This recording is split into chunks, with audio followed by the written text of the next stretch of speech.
Wassalatu wassalamu ala habibina wa rasulina sayyidina wa maulana Muhammadin wa ala alihi wa ashabihi ajma'in, amma ba'du. Kita awali kajian kita dengan doa untuk ilmu ikuti kami. Bismillahirrahmanirrahim.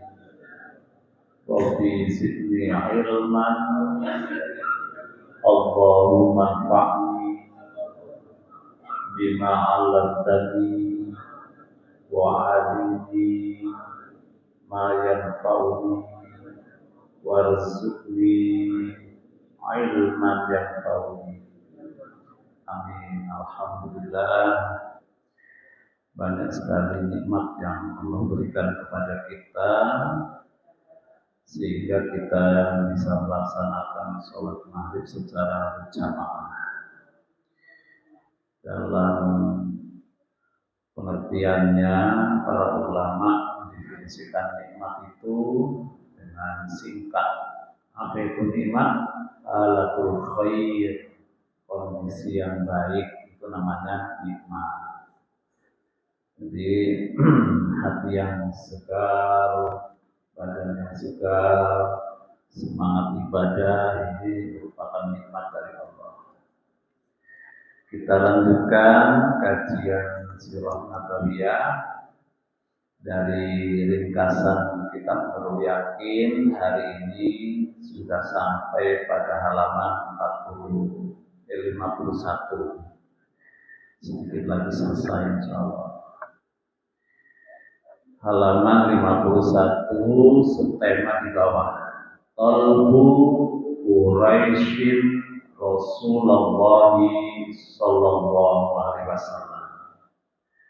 Upaya pencarian orang-orang Quraisy terhadap diri Rasulullah sallallahu alaihi wasallam. Subtema ini sebelumnya diawali dengan langkah-langkah rencana hijrahnya Rasulullah sallallahu alaihi wasallam.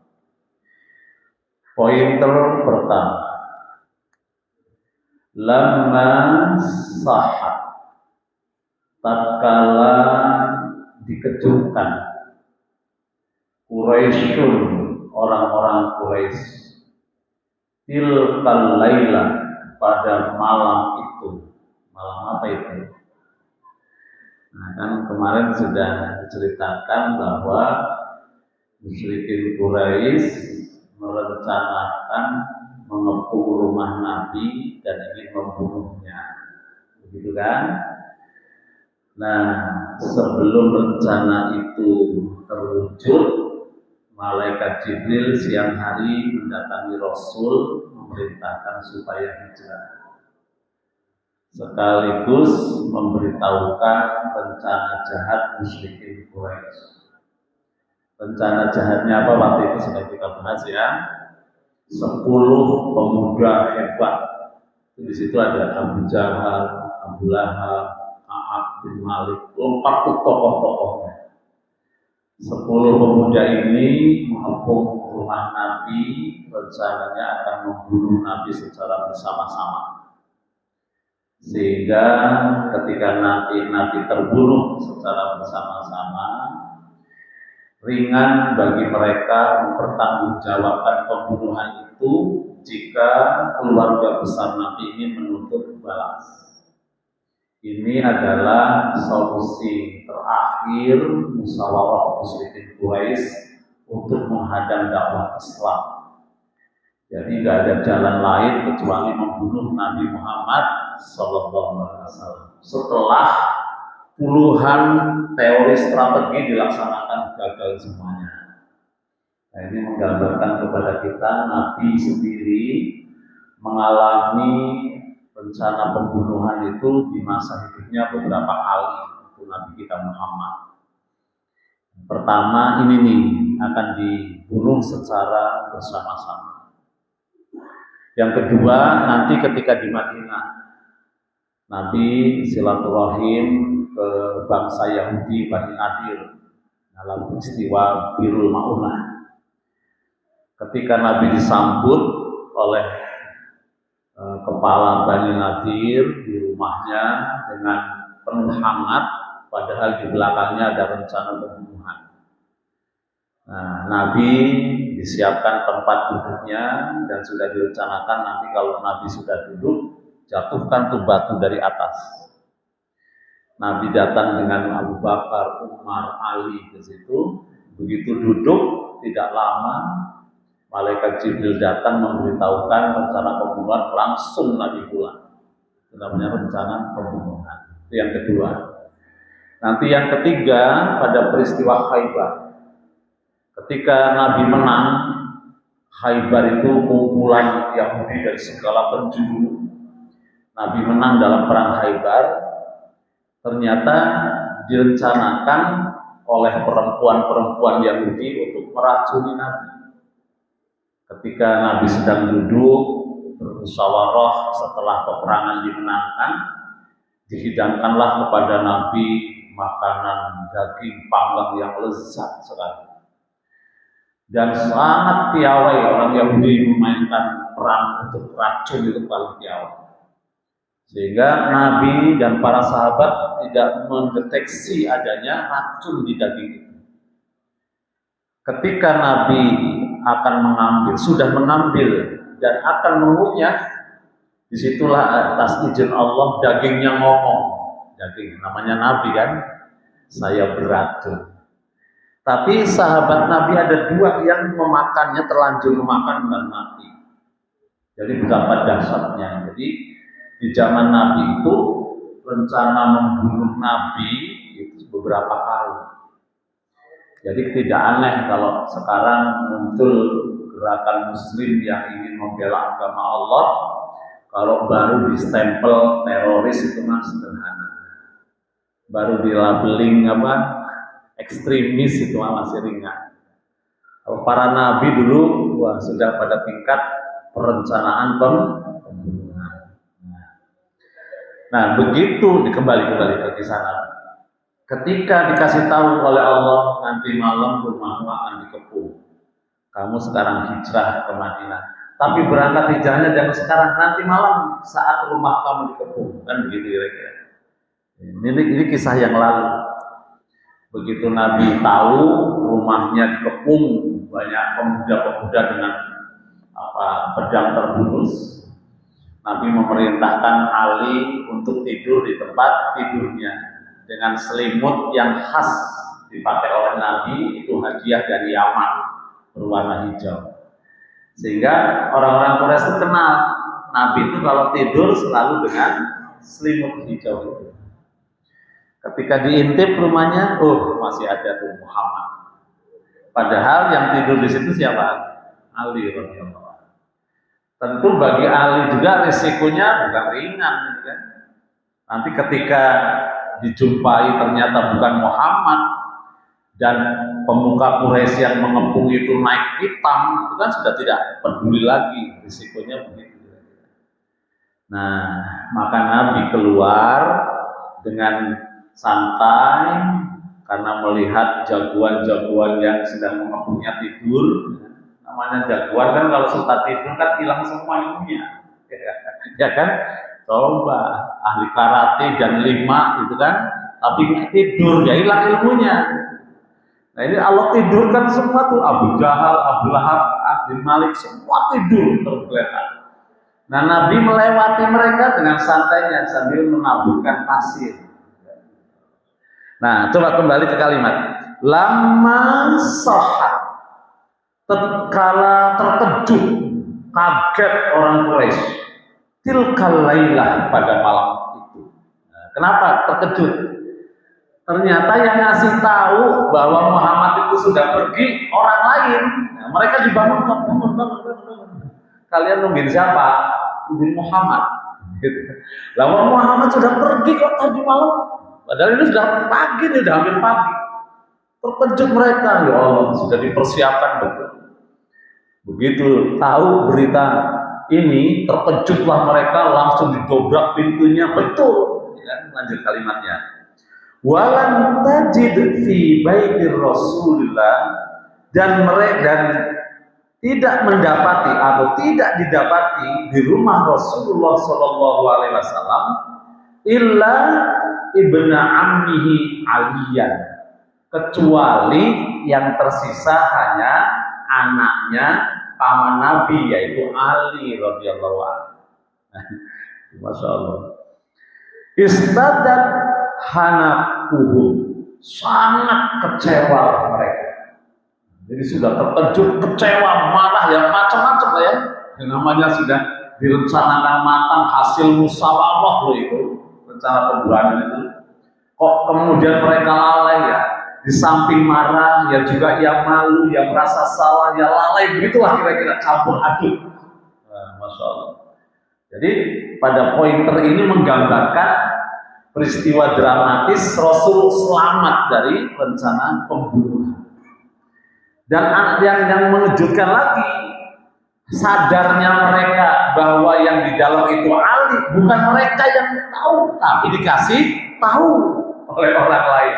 Itu yang sangat mengejutkan dan sangat menyakitkan hati mereka. Subhanallah. Jadi memang wa makaru wa makarallah, ya kan? Boleh manusia berencana, tapi pasti yang berjalan adalah rencana Allah Subhanahu wa ta'ala. Nah, begitulah kira-kira. Maka nih Pak Rewan, kalau kita bacain ayat-ayat yang berkaitan dengan peperangan dan kemenangan, wah, Masya Allah, indah sekali kan. Jadi Rasul itu sebenarnya sudah tahu endingnya itu ya pasti menang kan begitu ya. Dakwah Nabi sudah tahu endingnya pasti jaya kan jelas. Waladzi arsala rasulahu bil huda. Allah yang mengutus para nabi membawa petunjuk. Liyudhhirahu 'ala din, yang nabi itu akan membawa agamanya pasti menang di atas agama yang lain walau karihal musyrikun. Namun demikian proses untuk kemenangan itu tidak tanpa usaha. Nah, ini salah satu usahanya, okay? Nabi tetap menempuh jalan yang yang lumrah, yang strategis, yang penuh dengan ribat dan kehati-hatian. Walaupun menang, mentang-mentang perang menang tanpa pakai baju besi, namanya itu bunuh diri, namanya kan. Nabi para sahabat tetap kalau perang pakai baju besi, pakai tutup kepala, gitu kan, pakai pedang lengkap, nah, safety sebagai ikhtiar. Jadi jangan mentang-mentang di jalan Allah kalau mati ya mati saja, itu namanya bukan perang, bunuh diri namanya ya. Nah, Nabi juga begitu. Nah, ini kan menjadi pelajaran bagaimana Nabi membawa kaumnya melalui laut yang luas, ombak yang tinggi, angin yang kencang, tapi kapal yang beliau kemudikan tidak menabrak karang. Itu yang hebat strateginya ya. Jadi karang-karang yang siap menghancurkan perahu yang dibawa oleh Nabi banyak. Ada istiadat, ada tokoh, ada ambisi, ada politik, ada macam-macam. Tapi bagaimana Nabi secara manajerial memimpin umat mengarungi samudra yang penuh rintangan tadi, selamat dari batu karang yang dapat menghancurkan. Ini yang penting nih yang kita garis bawah. Kalau jaminan dari Allah sudah jelas, ja'al haq, datang kebenaran, terus wazahaqal batil, akan hancur kebatilan. Nah, makanya digambarkan Muhammadur Rasulullah. Jadi perjuangan Islam itu embrionya adalah Nabi, seorang diri itu Nabi Muhammadur Rasulullah. Nah, perumpamaan embrio ini kazar'in akhraja sab'ah. Pertumbuhannya itu seperti benih, kemudian tumbuh tunas. Dari tunas itu kemudian membesar, timbul cabang. Cabang itu kemudian menjadi kokoh, membesar, menjulang tinggi ke langit, begitu. Liyaghidu bihimul kufar. Di mana proses perkembangan dakwah ini membangkitkan amarah dan hancurnya orang-orang kafir. Jadi ini semua proses, Sudah 13 tahun dakwah di Mekah, stagnan, hanya dapat puluhan orang. Kemudian sedikit terbuka jalan dakwahnya dengan masuk Islamnya orang-orang Madinah, kan sudah mulai cerah tuh. Ternyata suasana itu membawa Nabi terpaksa harus hijrah ke Madinah. Mungkin saat beliau hijrah belum terbayang nanti di Madinah kayak apa, belum terbayang. Yang ada adalah saat itu dia tidak ada jalan lain kecuali diperintahkan oleh Allah hijrah untuk menghindari rencana pembunuhan terhadap Nabi Muhammad Sallallahu Alaihi Wasallam. Jadi yang ada pada benak Nabi ikhtiar, berdoa dan berdoa, tapi tidak pernah berhenti bergerak. Nah, begitulah, masya Allah. Nah, ikhtiarnya Nabi sebagai embrio kemudian berkembang di sekitarnya. Datang satu berbaiat, datang satu berbaiat, datang satu berbaiat. Komitmen terus. Nah, baiat inilah yang mengikat sahabat-sahabat Nabi dengan perjuangan yang dibawa oleh Nabi Muhammad Sallallahu Alaihi Wasallam. Jadi memang baiat itu yang mengikat. Dan inilah jaminan munculnya kelompok yang komit, yang mereka menjadi ahlul haq. Nah, makanya dalam Islam itu ada istilah, kemarin baiat pertama, baiat kedua. Memang ayatnya begitu banyak. Baiat itu adalah kolaborasi antar muslim satu dengan yang lain dalam bentuk komitmen membela agama Allah Subhanahu wa ta'ala. Itu namanya komitmen. Kemudian yang kedua, fa'arsalu subbanahum bisuyuf wal aisi. Maka setelah itu tindak lanjutnya mereka mengirim para pemuda Quraisy semuanya bisuyuf dengan pedang yang terhunus, wal aisi dan tombak yang siap untuk dipergunakan. Tabahasu anir Rasul Sallallahu Alaihi Wasallam, di mana pemuda-pemuda itu mereka turun dalam rangka mencari keberadaan Nabi Sallallahu Alaihi Wasallam fi kulli jihadin, di seluruh penjuru kota Mekah. Nah, jadi itu pointer kedua. Setelah terkejut, begitu dobrak rumahnya yang kelihatan cuma Ali, mereka marah sambil kesal, sambil kecewa, wah macam-macam. Semua pemuda dikerahkan dengan pedang terhunus dan tombak yang sudah siap dipergunakan. Mereka menyebar ke seluruh penjuru Madinah. Mungkin bahasanya sekarang, ya kan, harus ketemu namanya Nabi, baik kondisi hidup maupun mati. Mungkin gitu, gak ada pilihan lain. Kalau di Indonesia NKRI harga mati, gitu ya. Juga ada pilihan lain pokoknya. Datangkan Muhammad, temukan Muhammad, baik dalam keadaan hidup maupun mati, semua dijalankan. Ya Allah, luar biasa. Pointer ketiga, wa qad ja'alu, dan mereka membuat lima ya'tihim bihi, bagi orang yang bisa menemukan, mendatangkan Muhammad, au yadulluhum, atau sekedar menunjukkan saja kepada mereka, alaihi, atasnya, di mana keberadaan Muhammad, mi'atan naqatin jaizatan, dengan memberikan imbalan 100 ekor unta sebagai hadiah. Nah, jadi biar semangat nih nyarinya. Nah, kira-kira siapa yang bisa membawa Muhammad hidup atau mati, atau sekedar menunjukkan saja di mana keberadaan Muhammad, maka dia akan mendapatkan imbalan 100 ekor unta. Siapa yang pernah beli unta? Atau pernah tanya harga unta?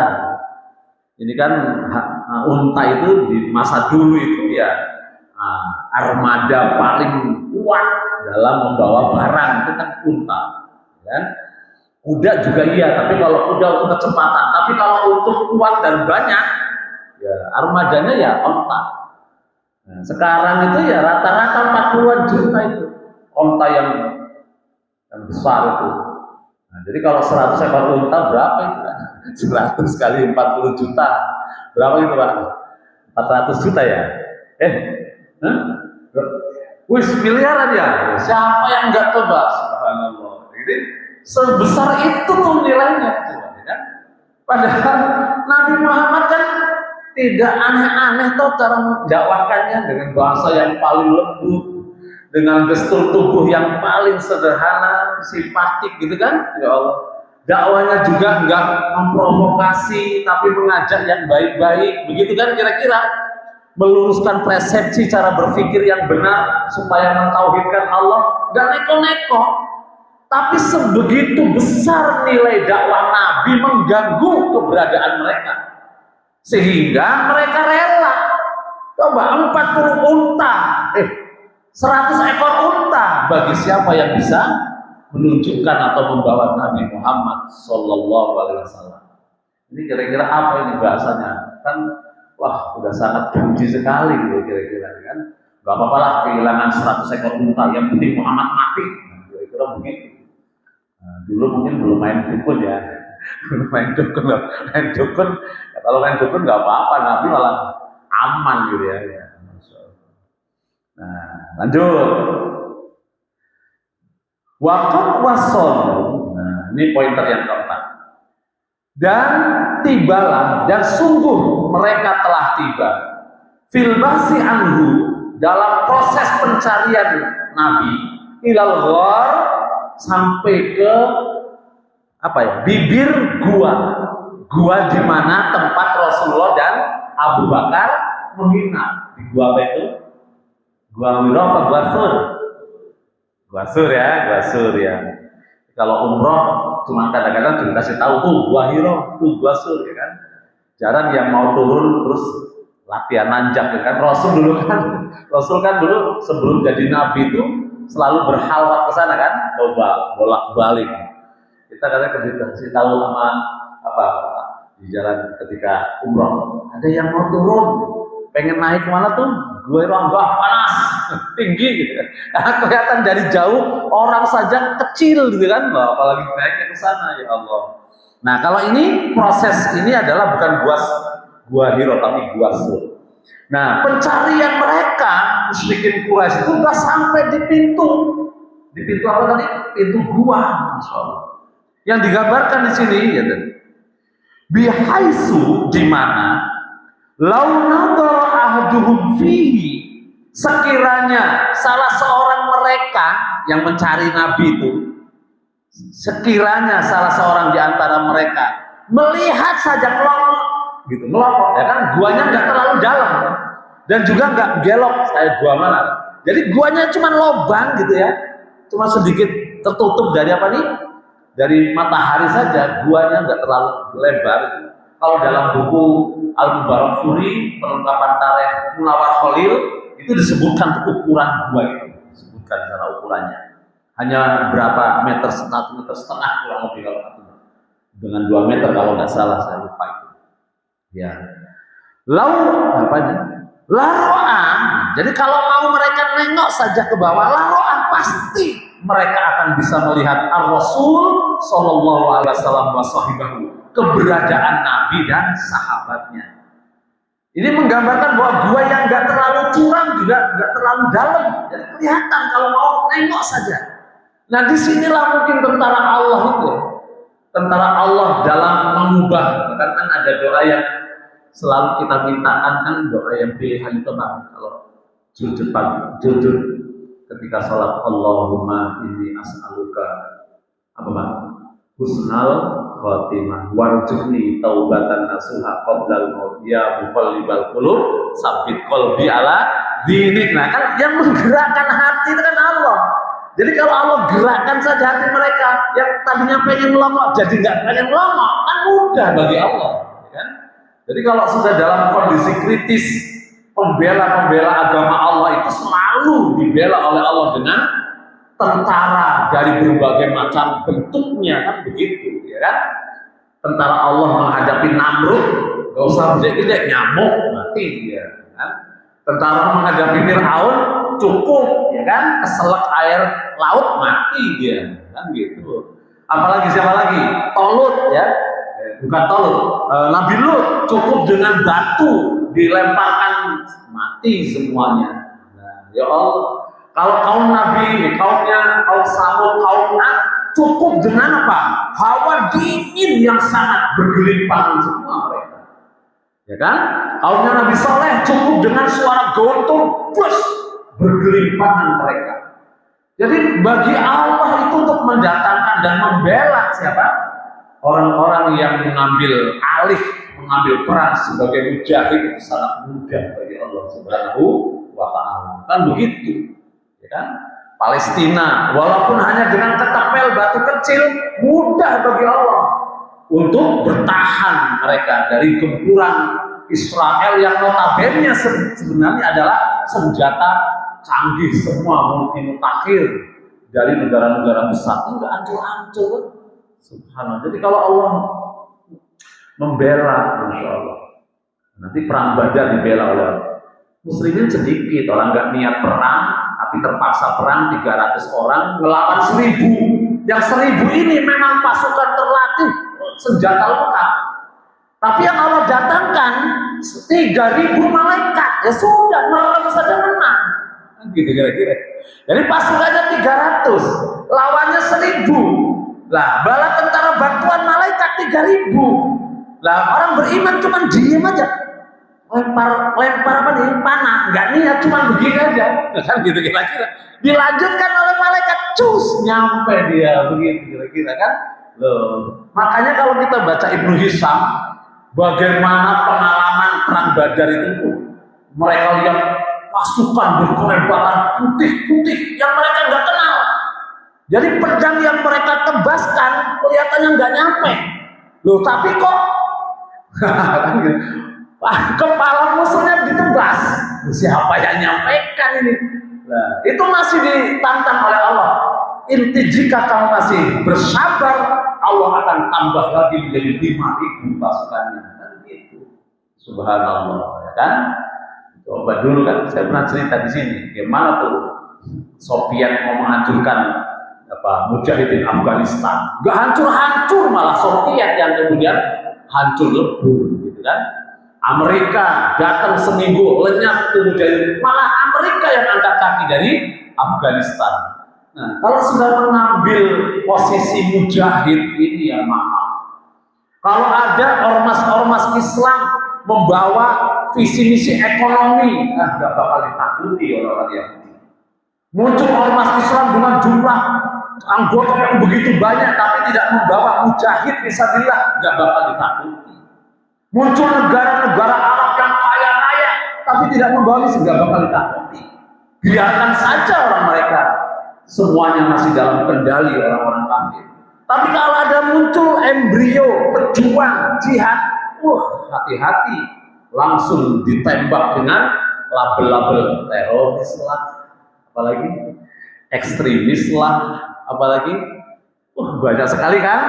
Nah, subhanallah. Jadi itu yang ditakuti sebenarnya. Nah, lanjut sampai mana tadi? Ini terlalu banyak anunya nih penjelasannya gitu ya. Pointer kelima, waro'ahum Abu Bakrin fabaka. Jadi ketika pasukan Quraisy nyari, nah justru yang melihat itu bukan mereka melihat Abu Bakar, malah Abu Bakar yang di bawah melihat mereka, gitu loh. Mereka nggak mau nengok, kalau nengok saja kelihatan itu qadarullah, itu ketetapan Allah gitu ya. Nah Abu Bakar yang sedang bersama Nabi, ya kan, dia sendiri yang melihat di sini, masya Allah. Waro'ahum, dan telah melihat mereka orang-orang Quraisy yang ada di bibir gua itu. Abu Bakar melihat, Fabaka, kemudian Abu Bakar menangis. Kenapa? Kalau bahasa kita tamat. Kan kira-kira begitu. Kira-kira tamat sudah kita, kan gitu kira-kira ya kan. Jadi Abu Bakar menangis, saking sayangnya kepada Nabi, menangis dia. Kalau Abu Bakar kan ukurannya tetap, walaupun imannya kuat, tetap sebagai manusia biasa. Ketenangannya sebagai manusia biasa. Menangis itu wajar, ya kan? Loh, Abu Bakar itu kan dulu sebelum peristiwa ini di Mekah, Kalau dia belum tahu posisi Nabi aman, dia masih gelisah. Kalau pagi-pagi dia tanya, gimana Rasulullah? Sehat? Sehat? Alhamdulillah. Jadi kalau belum dengar Nabi Muhammad beritanya aman dan sehat, belum tenang itu Abu Bakar. Sore hari datangi lagi, gimana Abu Muhammad? Sehat, aman? Alhamdulillah. Jadi kalau belum tahu kabarnya, wah, inilah kecintaan sahabat terhadap Nabi Muhammad Sallallahu Alaihi Wasallam. Maka ketika Abu Bakar melihat, tamat di hatinya mungkin gitu ya, tamat riwayatnya kita, menangis dia, masya Allah. Baru kemudian faqala lahu Rasul, berkata kepadanya Rasulullah, la tahzan innallaha ma'ana. Jangan kamu takut, bersedih, Allah bersama kita. Nah, kan begitu kan? Indah sekali kalimatnya. Ini ada dalam surat Al-Imran. Wa illa tansuruhu faqad nasarahu Allah id akhrajahu alladziina kafaru thaniya isnaini huma fil ghar id yaqulu li sahibihi la tahzan innallaha ma'ana. Dan seterusnya dalam surat At-Taubah. Artinya apa? Artinya kalau sudah tidak ada jalan lain, kita sedang bersedih, kemudian banyak orang yang tak senang dengan kita. Ini kan pelajarannya begitu, lupakan saja mereka. Kita hanya mengadu kepada Allah. Begitu. Jadi kalau kita dalam hidup ini, kemudian hal-hal yang di hati kita meresahkan, tidak lagi sahabat yang peduli dengan kita, bahkan yang ada orang yang tidak senang dengan kita, tidak pedulikan mereka. Hanya cukup menyandarkan diri kepada Allah. La tahzan innallaha ma'ana. Begitu. Fa'amallahu absaral musyrikin. Lalu, nanti menggunakan fa, jawabannya, lalu Allah butakan penglihatan orang-orang musyrikin, waraja'u khaibin, dan akhirnya mereka kembali dari pencaharian itu dengan tangan kosong. Masya Allah. Tapi bagaimanapun ini adalah proses perjuangan hijrahnya Rasulullah Sallallahu Alaihi Wasallam. Walaupun sebagai seorang nabi dijamin keselamatan oleh Allah, tapi dari sisi langkah dan strategi dilakukan secara sempurna oleh Rasulullah Sallallahu Alaihi Wasallam. Para ikhwan, Gua Sur ini posisinya cukup curam dan tinggi, dan di jalan itu penuh dengan bebatuan dan padang pasir. Sehingga kalau kita baca Munawar Khalil itu disampaikan Rasul jalan ke Gua Sur ini bersama Abu Bakar dengan posisi menjinjit supaya tidak diketahui ada tapak kaki yang ke sana. Bahkan cara jalannya saja nggak seperti jalan dua orang normal begitu, berputar-putar. Itu disebutkan dalam Munawar Khalil. Artinya itu bagian dari strategi. Kan yang diketahui musyrikin Quraisy, Rasul pergi bersama Abu Bakar. Berarti tapak kakinya berapa, Pak? Di sana itu banyak sekali yang namanya ahli-ahli tapak kaki. Ya kan? Masya Allah. Banyak sekali, dan itu menjadi apa? Menjadi bisnis jasa yang mahal. Jadi orang yang punya keahlian di bidang itu sangat mahal harganya. Nah, makanya Nabi Muhammad jalannya menjinjit dengan cara berputar. Itu menuju ke, padahal jalan normal saja ke Gua Sur itu sudah melelahkan. Jalan normal saja. Tapi ini menggunakan jalan yang penuh dengan strategi. Coba sampean jalan dari sana. Kalau nggak biasa jinjit sudah lewat kan. Jadi kan termasuk kan jalan sehat toh. Kalau bisa jalan begini ini kan sehat ya loh. Udah umur 50 tahun gitu kan. Apalagi begini, ini kan termasuk olahraga itu kan. Nah, ini nanjak gunung Gua Sur jinjit, coba bayangkan fisik Nabi. Makanya dulu pernah kita bahas persiapan secara fisik Nabi sebelum menjadi Nabi ya, sampai disusui oleh 3 wanita. Coba bayangkan. Kalau sekarang kan hukum menyusui itu paling lama 2 tahun. Kalau itu dijalankan, fisik anak sempurna. Lah Nabi 4 tahun 3 wanita yang menyusui. Gimana nggak prima posisinya? Itu bagian dari persiapan secara fisik sebelum menjadi nabi. Bisa jam berapa? Lewat 9, masih ada ya? Ya, kita lanjutkan satu tema lagi. Mudah-mudahan gak ada pertanyaan. Khurujun Nabi sallallahu alaihi wasallam minal ghar. Keluarnya Nabi sallallahu alaihi wasallam dari gua Hira. Kok sini guanya gua Hira ya? Oh, minal ghar, dari gua. Yang maksudnya gua Sur. Ba'da anin qata al-bahsu 'anil Rasulillah sallallahu alaihi wasallam. Setelah surut upaya pencarian Nabi sallallahu alaihi wasallam, kharaja ma'a sahibihi. Beliau keluar dari Gua Sur bersama sahabatnya. Waqad aqama fil ghari thalatha layalin. Dan keduanya menetap di Gua Sur itu selama 3 hari 3 malam. Nah, wa kana Abdullah bin Abi Bakr ya'tihima fil masa wa yukhbiruhuma bi akhbari Quraisy. Bagaimana keberadaan Nabi di Gua Sur itu, tahu informasi dari luar, itu ternyata sudah dirancang sebelumnya. Siapa yang ditugaskan? Dan adalah Abdullah bin Abu Bakar. Jadi Abu Bakar pesan kepada anaknya agar dia selalu menemui keduanya di Gua Hira di sore hari. Tujuannya untuk memberikan kabar tentang bagaimana kondisi Quraisy. Coba kan. Jadi seorang nabi itu memang luar biasa. Dia harus punya spionase, punya apa namanya, intelijen. Nah, jadi intelijennya saat dia di Gua Hira itu sudah dirancang. Kamu Abdullah setiap hari menyampaikan berita apa saja tentang Quraisy yang terjadi selama ayahmu dan Abu Bakar dan Rasulullah berada di Gua Hira. Jadi masya Allah kan, terancang, termanage dengan baik, enggak apa adanya, gitu kan? Sudah yang penting mengalir saja bicara, enggak begitu, termanage dengan baik.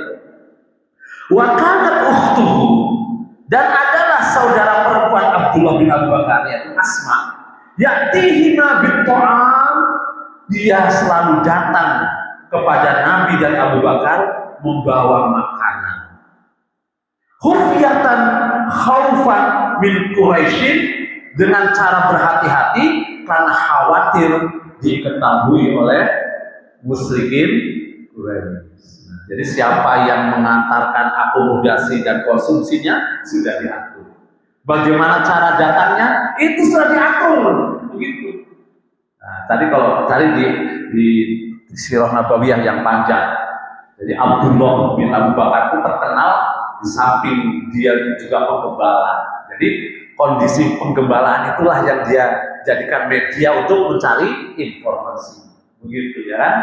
Subhanallah. Asma, kan, tugasnya bagaimana dia bisa menghantarkan makanan itu sampai kepada Rasul dan Abu Bakar. Jadi keberadaan Rasul 3 hari di Gua Hira itu sudah dirancang sebelumnya. Bukan nanti kapan sampai berapa hari, enggak, sudah dirancang. Kita datang malam hari ini, keluar dari Gua Sur nanti pada malam ketiga. Kalau Ibu Hisa menyebutkan masuk mereka malam Jumat, keluar dari Gua Sur itu Ahad malam Senin, keluar dari Gua Sur. Pointer yang keempat, walamma ja'ahum ad-dalil. Nah, maka tatkala datang kepada keduanya ad-dalil, orang yang ahli peta. Jadi Nabi Abu Bakar sudah menyiapkan nanti yang akan memandu perjalanan kita berdua ke Madinah adalah Abdullah bin Uraikid. Nama belum masuk Islam nih, Abdullah bin Uraikid. Dia terkenal sebagai ahli peta yang tahu persis tentang perjalanan menuju kota Madinah, baik dari jalan yang umum dilalui maupun dari jalan yang tidak pernah dilalui orang lain. Nah, ini kalau kita baca tuh Jadi Nabi Muhammad tidak melalui jalur yang umum yang biasa ditempuh. Tapi pertama dia mengambil jalan ke arah Yaman. Yaman itu kan berseberangan dengan Madinah. Kalau Madinah ngulon, Yaman ngetan. Nah, jadi Nabi ngambil arahnya ngetan dulu, baru kemudian sampai pinggiran pantai dia baru menelusuri jalan menuju Madinah. Jadi dirancang begitu, Masya Allah. Ya kan? Makanya kalau kita mau berjuang membela agama Allah, jangan sembarangan, mentang-mentang nggak takut selain kepada Allah, serampangan. Ya segera nabrak karang. Ya kan, perjuangannya belum kelar sudah dibubarkan. Namanya nggak pakai strategis, ya kan? Yang penting sudah kalau sudah jalan Allah tanam hajar aja, ambruk remak. Itu kira-kira begitu. Ini Nabi, Masya Allah, perancangnya luar biasa. Nah, di hari yang sudah ditentukan, datanglah ad-dalil, orang yang ahli petunjuk jalan, birohilataini, dengan kedua kuda yang sudah disiapkan olehnya. Fisobahil yaumis salis, pada waktu malam menjelang pagi di hari yang ketiga, rokiban wasaran, kemudian mereka mengendari dan berjalan qasidainil Madinah, dibimbing menuju Madinah. Masya Allah kan? Jadi berperan siapa tuh dalam proyek ini? Proyeknya dirancang. Nginep di sini 3 hari. Ini yang selalu membawa berita, ini yang mengakomodasi dan mengirim konsumsi, ini nanti yang menjemput, baru diatur perjalanannya lewat jalur yang tidak biasa ditempuhnya. Masih ada waktu. Pointer yang kelima. Walaqad lahiqa bihim fit thariq suraqah. Dengan jalan yang sudah berbeda, ternyata juga nggak aman. Nah, jalan yang nggak umum masih nggak aman. Kenapa? Walaqad lahiqa bihim. Di jalan ketemulah rombongan tadi, Nabi Muhammad, Abu Bakar dan Abdullah bin Uraiqid dengan seorang yang namanya Suraqah. Terkenal nih, Suraqah ini terkenal. Wa arada ayaktula ar-Rasul sallallahu alaihi wasallam fa fashila. Dan ia berkeinginan untuk membunuh Rasul sallallahu alaihi wasallam. Kenapa kok berkeinginan? Ternyata sayembaranya itu disebarnya sudah, publikasinya itu sudah sampai pelosok-pelosok. Sehingga Suraqah tadi yang lagi di pinggiran pantai curiga. Jangan-jangan ini nih yang disayembarakan Quraisy. Yang terbayang kira-kira apa Pak? 100 ekor unta yang terbayang. Nah, yang namanya 100 ekor unta miliaran kan, hanya ngasih tahu saja kan, kecil, kejar sama dia untuk memastikan. Nah, kan kejar. Kalau sini nggak diceritakan gitu kan, dikejar. Dia tanya, mau kemana Suraqah sama teman-temannya? Enggak, biasa. Padahal supaya nggak bagi-bagi, nah, gitu ya. Kalau dikasih tahu semua, aduh Muhammad itu yang dicari orang. Karena kan 100 ekor untanya dibagi-bagi.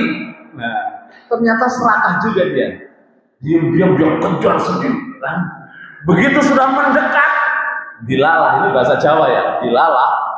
Kuda yang dinaiki terprosok kakinya, terguling-guling dia. Dia masih belum ngeh, bahasa Jawanya ya, masih belum ngeh. Ini mah kecelakaan biasa. Diambil lagi, kudanya lari lagi. Begitu sudah mendekat, jatuh lagi dia. Yang kedua masih agak mikir, ada apa nih? Kok peristiwanya sama setiap kali sudah mendekat kepada Nabi? Begitu peristiwa yang ketiga lebih keras lagi jatuhnya, sehingga tadi ya ditolong oleh Abu Bakar. Kan mikir, ya kan? Ini saya yang mau bunuh malah ditolong. Akhirnya masuk Islam. Nah, ini termasuk salah satu kisah-kisah inspiratif mengiringi proses perjalanan dakwah Nabi Muhammad Sallallahu Alaihi Wasallam. Maka di ujungnya fafashila, kemudian dia menyesal dan mengurungkan niatnya untuk melaporkan ketiga Rasul Muhammad dan Abu Bakar kepada musyrikin Quraisy. Malah masuk Islam. Pertolongan Allah lagi toh. Jadi kira-kira begitu. Memang ya ini cuma romantika, dinamika saja. hidup dalam membela agama Allah, pasti endingnya adalah kemenangan dan kemenangan. Cuman kadang-kadang kita berhenti pada titik pilihan, benar apa enggak, yakin apa enggak, kan gitu kan, kira-kira gitu ya. Jadi dihantui dengan keraguan-keraguan.